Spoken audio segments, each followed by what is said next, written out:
My name is Alison McFadden. Let's see, I started coming 27 years ago, and the reason I was looking for a new church, and my sister attended here years ago.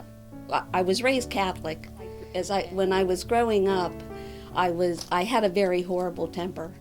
I had, whenever anybody hurt my feelings or I was teased by other kids or whatever, I would pick up whatever I happened to have handy and throw at them. My parents didn't know what to do with me.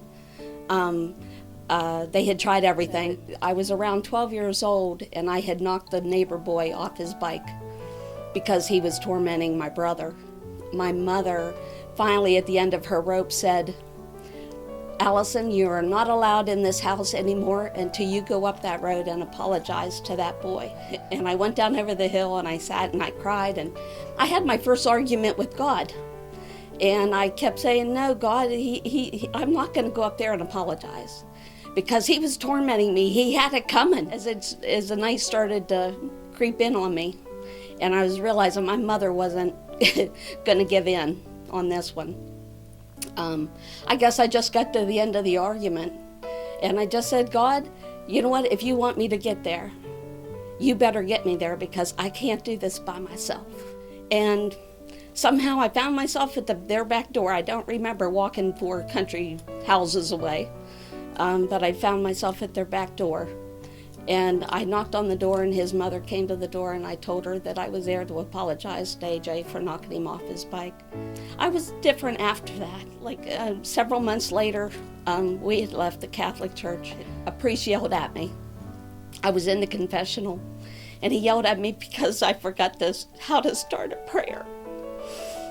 And I walked out of there that day and I told my mom, I said, "Mom, I will never, ever tell a man what I've done wrong ever again." I said, "If I can't go to God by myself and say I'm sorry, then that's not a God I want to know."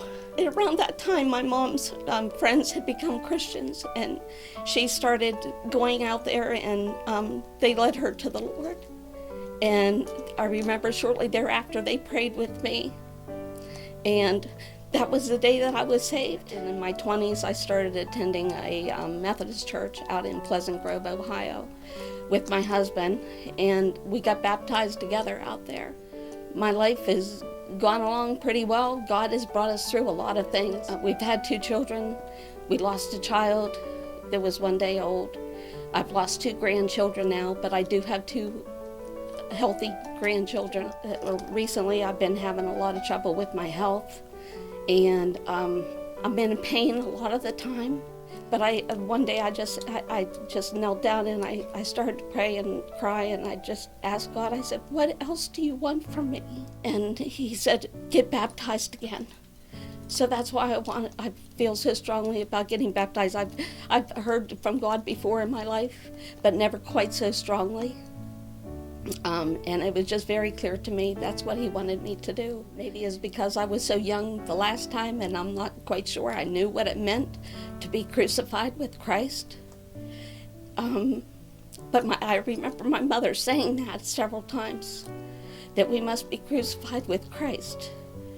And I guess that's the way I've been feeling. I truly believe I've been crucified with the pain that I've been going through. And I guess that's why I wanted to be baptized today. But God's always been faithful, and I believe he'll bring me through it. And you know, that's just what I'm believing and I'm holding on to.